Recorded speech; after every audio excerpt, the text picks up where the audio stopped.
రాజకీయాల్లోనే కాదు, అధికారంలో ఉన్న తెలుగుదేశం పార్టీలో కూడా చాలా మార్పులు చోటు చేసుకుంటున్నాయి. దీనికి కారణం ఏంటి అనేది ఒక అతిపెద్ద చర్చ నడుస్తుంది. అంతేకాదు నారా లోకేష్ గారు వచ్చిన తర్వాత, అంటే ఆయన ఇంకా పూర్తిగా ముఖ్యమంత్రిగా రాలేదు, ప్రస్తుతం ఆయన మంత్రిగానే ఉన్నారు, కానీ పార్టీలో లీడ్ రోల్ పోషిస్తున్నారు. పార్టీ కార్యకలాపాలు అన్నీ కూడా అధికారికంగానే కాదు, ఆయన పార్టీ పరంగా కూడా ఆయనే చూసుకున్నారు. ఇటువంటి నేపథ్యంలో పార్టీలో ఎప్పుడు కూడా 2-3 వర్గాలు ఉంటాయి చాలా చోట్ల. అంటే వీళ్ళు ఇప్పటి వరకు చెప్తున్న లెక్క మైలవరం నుంచి పెరంలూరు వరకు, తాజాగా నిన్న కూడా కర్నూలులో 2 వర్గాలు ఉంటే వాళ్ళిద్దరు కలిసిపోయి కూర్చుని మీటింగ్లు పెట్టుకుంటారు. అంటే వాళ్ళల్లో ఒక సమన్వయం రావడానికి. దీని అంతటి కారణం ఏంటంటే నారా లోకేష్ గారు ఎక్కడా కూడా దేన్ని ల్యాగ్ చేయట్లేదు, ఫటాఫటమని తేల్చేస్తున్నారు. కలిసి ఉన్న వాళ్ళే పార్టీలో ఉంటారు. నియోజకవర్గాలు ఏమైనా 2 వర్గాలుగా ఉంటే కనుక వాళ్ళని పక్కన పెట్టేస్తాం అనే హెచ్చరికల వల్ల ఇదంతా జరుగుతోంది అనేది. ఇదే అంశం మీద చర్చించే ప్రయత్నం చేద్దాం. సార్, ఒకటి, టీడీపీలో తరం మారుతున్న టైంలో ఒక సంధికాలం వల్ల సీనియర్లు కూడా కొన్ని చోట్ల తగ్గుతున్నారు. నేను కర్నూలులో మీటింగ్ పెట్టుకొని మాట్లాడుకున్నారట. మొత్తం అంటే కర్నూలు అనే కాదు, చాలా చోట్ల 2 వర్గాలు ఎక్కడైతే ఉంటాయో వాళ్ళందరూ కలవడానికి లోకేష్ గారి మార్క్ ఎక్కడి నుంచే స్టార్ట్ అయిందా, కనబడుతుందా? అంటే బాబుకి లోకేష్కి ఒక తేడా ఉంటుంది. చంద్రబాబు గారు పవర్లోకి రాకముందు చాలా చెప్తుంటారు, పార్టీలో మనం ఎట్లాగా ఉండాలి, అట్లా ఉండాలి అనేది. పవర్లోకి వచ్చాక పార్టీని పట్టించుకునే తీరిక ఉండేది కాదు. బికాజ్ 2 ఆయనే చూసుకోవడం వల్ల వేరే వాళ్ళని బెటర్ వేరే పెట్టినా కూడా ఈ నాప్కే వస్తే కళా వెంకట్రావుల వీళ్ళందరూ కూడా పలాసి. అయితే లోకేష్కి ఏంటంటే టైం ఉంది. ఇప్పుడు సీఎం చంద్రబాబు, ఈయనే షాడో సీఎం, కానీ కంప్లీట్ కాదు కదా. రివ్యూలన్నీ చంద్రబాబు గారు చేసుకుంటుంటారు, పనులన్నీ ఈయన చేసేస్తారు, డెసిషన్స్ అని. మిగతా టైం ఉంది కదా. పార్టీని సరిగ్గా చెప్పాలంటే చంద్రబాబు గారు, ఎన్టీ రామారావు గారు ఉన్నప్పుడు పార్టీని జాగ్రత్తగా చూసుకున్నాడు, అందుకే ఆయన తర్వాత కొనసాగలిగాడు. చంద్రబాబు గారు ఉండగానే పార్టీని ఎలా చూసుకోవాలో తండ్రి దగ్గర నుంచి నేర్చుకున్నాడు లోకేష్. ఆనాటి ఇది మరి ఈయన రెగ్యులర్గా కూర్చుంటారు కాబట్టి ఇంట్లో చెప్పుండొచ్చు. పార్టీ కార్యకర్త కోరికని తీర్చే ఏకైక నాయకుడు ఇతను. నిరంతరం ఇప్పుడు వాళ్ళ సోషల్ మీడియా అది ఎంత జాగ్రత్తగా యాక్టివేట్ చేస్తారని నేను మొన్న ఒక అతను మాట్లాడితే వినే ఆశ్చర్యపోయాను అనమాట. ఏ పోస్టులు ఏం పెట్టాలో వీళ్ళు కమ్యూనికేట్ చేస్తారు, అవి పెడతారు. ఇంకా దాంట్లో ఇంప్రమైజ్ చేయండి, మీ శక్తిని యాడ్ చేసుకోండి అని చెప్తారు. అలా యాడ్ చేసి దాన్ని వైరల్ చేయగలిగి ఎక్కువ లైకులు, ఎక్కువ రీచ్ తెచ్చుకున్న వాళ్ళకి చంద్రబాబు గారు కూర్చోబెట్టుకుని మాట్లాడారు. మొన్న దాదాపు 10 మందిని కాన్వాయ్లో కూర్చోబెట్టి, తన క్యారవాన్లో కూర్చోబెట్టి మాట్లాడారు. అట్లాగే మొన్న ఈ మధ్యన ఒక అతను ఎవరో ఒక ముసలమ్మ కలుస్తానందంటే అతన్ని కూడా తీసుకుని రమ్మన్నారు, ఇద్దరు ఇట్లాంటివి చేస్తున్నారు. ఇదంతా లీడ్ చేసేది లోకేష్. ఇదే కాకుండా ఈ లైకులు ఎక్కువ ఎవరికి వస్తాయో వాళ్ళని పిలిచి మాట్లాడటం, వాళ్ళతో ఫోటో దింపించి పంపించడం, ఇట్లాంటి. అంటే సామాన్య కార్యకర్తని మోటివేట్ చేయడం, ఎప్పటికప్పుడు ఎంకరేజ్ చేయడం. నువ్వు పార్టీ యాక్టివిటీలో సీరియస్గా ఇన్వాల్వ్ అవ్వు, నీకేదో ఒక ప్రయోజనం ఉంటుంది అనేటటువంటి చేసుకొస్తున్నాడు. ఈ ఆస్పెక్ట్ ఒకటి జరుగుతుంటే, రెండవది ఎవరైనా కార్యకర్త చనిపోయినప్పుడు, గాయపడ్డప్పుడు, ఆసుపత్రిలో ఉన్నప్పుడు నీ వెనకాల మేము ఉన్నామని చెప్పడం కావచ్చు, లేదా వాళ్ళకి ఆరోగ్యశ్రీలు వెంటనే క్లియర్ చేయించడానికి కావచ్చు.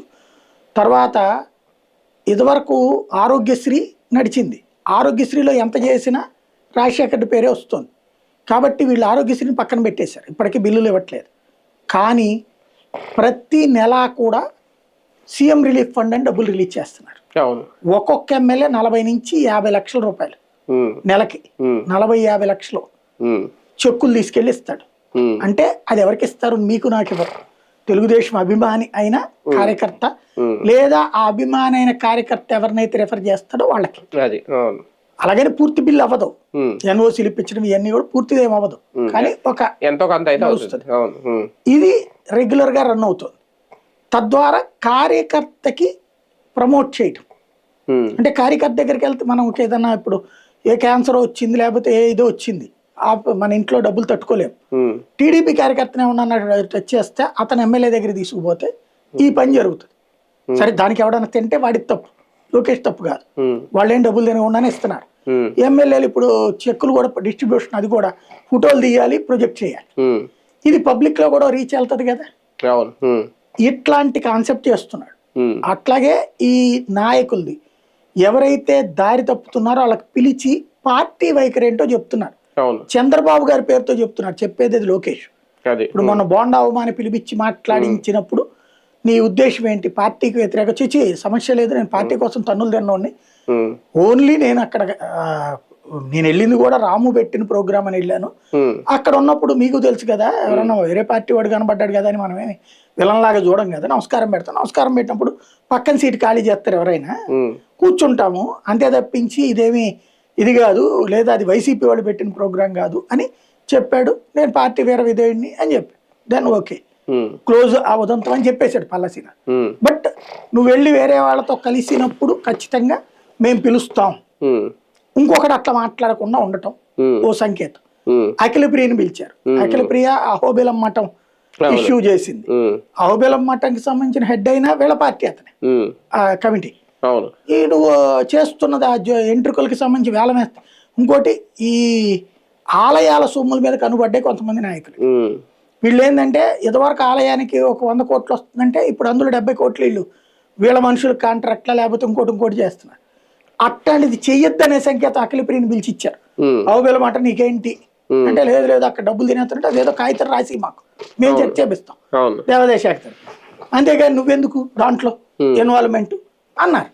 దెన్ ఇక ఆమె రెండోసారి అట్లా జోక్యం చేసుకోవాలంటే వెనకాలి. ఇది చూసిన తర్వాత రెండో చోట మిగతా నాయకులు కూడా జాగ్రత్త పడతారు కదా. ఇట్లా అంటే క్రమశిక్షణ పార్టీ. ఇక్కడ ఆమె తిట్టలా ఏమనలా, ఇది పార్టీ వైఖరి, చంద్రబాబు గారు చెప్పారు నువ్వు మరి అతి చేస్తున్నారు జాగ్రత్తగా ఉండండి అన్నట్టు ఎనఫ్. ఇప్పటిదాకా ఆవిడేంటి రా చూసుకుందాం అని రోడ్డు మీద కేకలు అరుపులు ఇవన్నీ కొంత కంట్రోల్ అవుతుంది, అవ్వలేదు అనుకోండి నెక్స్ట్ పక్కన పెట్టేస్తారు. సింపుల్. అంటే సమన్వయ లోపాన్ని కూడా ఆయన క్లియర్ చేసేస్తారు ఒక రకంగా. కానీ ఒకటి సార్, అంటే చంద్రబాబు నాయుడు గారి కుమారుడు హోదా ప్రస్తుతం ఇంకా ముఖ్యమంత్రి అనలే, రేపొద్దున అధికార పీఠం దక్కించుకునే ముందే మొత్తం సెటరేట్ చేసుకుని పార్టీని ఒక క్రమంలో పెట్టుకుని వెళ్లే యోచనలో ఉన్నారా? ఇవన్నీ చూస్తాం. ఒక డిజిగ్నేషన్ వచ్చింది వర్కింగ్ ప్రెసిడెంట్, వాళ్ళ ఫ్రెండ్ రాజేష్ కూడా పార్టీ అప్పచెప్పారు, ఇంకో ఫ్రెండ్ కి రాజ్యసభ అప్పచెప్పారు సెంట్రల్ పాలిటిక్స్. కాబట్టి ఇప్పుడు ఆయన కంఫర్ట్. ఇప్పటిదాకా ఏంటంటే లోకేష్ పేరు చెప్పుకు తిరగాలి, ఇప్పుడు పార్టీ పేరుతో లోకేష్ మనుషులు పనిచేస్తున్నారు, ఇది ఒక ఆస్పెక్ట్. రెండవది ఇప్పటికి ఈయనకల్లా ఏకైక లోపం మాత్రం పార్టీ ఇంకా ఆలోచించుకోకపోతుంది, ఆయనకి సీఎం ఇవ్వకపోవడం. ఇప్పుడు అఖిలేష్ యాదవ్ ఇవాళ మాజీ సీఎం హోదాలో ఉన్నారు, మళ్ళీ ఎన్నికలకు వెళ్ళిన మాజీ సీఎం హోదా. తేజస్వి యాదవ్కి అది లేకపోవడం వల్ల నితీష్ కుమార్కి ప్రత్యామ్నాయం కనిపించలేదు. ఈవెన్ సమ్రాట్ చౌదరి కనిపించాడు కానీ తేజస్వి యాదవ్ కనిపించలేదు, అక్కడ దెబ్బతిన్నాడు. కేసీఆర్ కొడుకు కేసీఆర్ బతికున్నంత వరకు అతన్ని నాయకుడు ఏది సీఎంగా చూడలేకపోతున్నారు, ఇవ్వకపోబట్టి. ఇచ్చుంటే మాజీ ముఖ్యమంత్రి కేటీఆర్ రేపు అని ఉండేది. అది ఇక్కడ ఈయన చెడగొట్టుకుంటున్నాడని ఈయన అనుకోని నేను. పార్టీలో ప్రెషర్ ఎక్కువైంది, చంద్రబాబు గారి మీద ప్రెషర్ తాగుతున్నాడు, బట్ ఇప్పుడు చేయడం కరెక్ట్. అది కూడా ఈ ఏడాది ఎండింగ్ లోపు దాటింది అంటే గనక నెక్స్ట్ ట్రిప్ రాజు ఎవరో రెడ్డి ఎవరు తెలియదు. మనం అనుకున్నట్టు రాజకీయం ఎప్పుడు ఉండదు. ఇప్పుడు వీళ్ళ భయం ఏంటంటే ఈయన చేస్తే రేపు ఏదన్నా అయితే గనక ఈయనది బ్యాడ్ అంటారు అనేసి, చెయ్యకపోతే వాట్ నెక్స్ట్ రేపు పొరపాటు జగన్ వచ్చాడు, ఆ తర్వాత వచ్చేటప్పటికి బాబు గారి వయసు అప్పటికి 80కి వెళ్ళిపోతుంది, ఇప్పటికే 76 అని చెప్తున్నారు, 81, 86. అప్పుడు బాబు గారు చెప్తే ఓట్లేస్తారా? రెండోది అప్పుడున్న రాజకీయం ఎట్లా ఉంటుంది ఎవరికి తెలుసు. పవన్ కళ్యాణ్ ఫ్యాన్స్ లేదు, ఆయన చెప్పినట్టు 15 ఏళ్ళు జొత్త కూర్చుంటారా? బీజేపీ పర్లేదు మేము పడుకుని ఉంటాం, మీ దోమను మీరు కష్టపడండి, మీరు దున్నుకోండి ఆంధ్రాన్ని వదిలేస్తారా వాళ్ళు? ఇప్పటికే మొన్న కూడా లోకేష్ చెప్తున్న మాట నాకు పర్లేదు తెలుగులోనే అనిపించింది. ఏంటది, తెలుగుదేశం జనసేన 15 ఏళ్ళు వదిలిపెట్టదు, తెలుగుదేశం జనసేన అన్నాడు బీజేపీ అలా. ఎందుకంటే బీజేపీ అట్లాగే 15 ఏళ్ల పాటు కూర్చుందాంలే పక్కన అనుకునే రకం కాదు. రేపు ఎలక్షన్ లో పొరపాటున కర్ణాటకను తెలంగాణ గెలిచిందంటే ఆంధ్రాలో మా వాటా అయిందని అడుగుతారు, మొహమాటం లేదు. అట్లాంటి తెలివైన వాళ్ళు.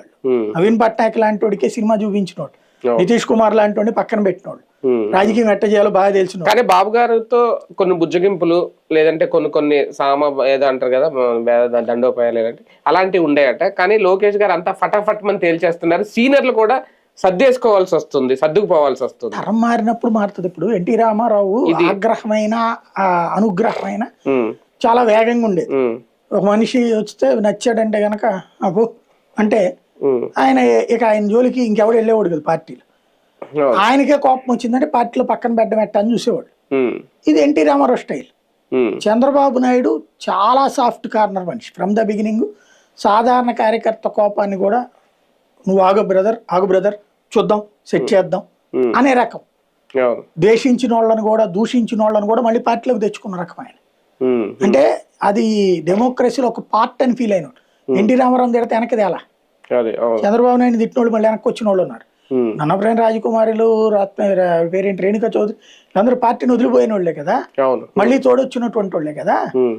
బుచ్చే చౌదరి ఎన్టీఆర్ వెనకాలేడా, దేవినేని నెహ్రూ అప్పుడు వెళ్ళి మళ్ళీ తెలుగుదేశంలోకి వచ్చి దేవినేని అవినాష్కి తెలుగు యువత అధ్యక్షుడు కూడా ఇచ్చారు కదా. ఇట్లాగ ఉన్నాయి కదా, వెళ్ళిన వాళ్ళు మళ్ళీ వెనక్కి రావడం ఉన్నాయి.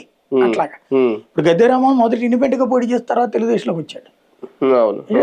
అట్లా ఇప్పుడు లేకపోతే రంగా కుటుంబం తెలుగుదేశంలోకి ఎట్టొచ్చింది? అసలు 89 రాజకీయమే రంగా చుట్టూ జరిగింది. మరి లేదా? ఎందుకని? ఈయన మంచోళ్లే, పెద్ద రకం, పోనీ బతకని అనే రకం.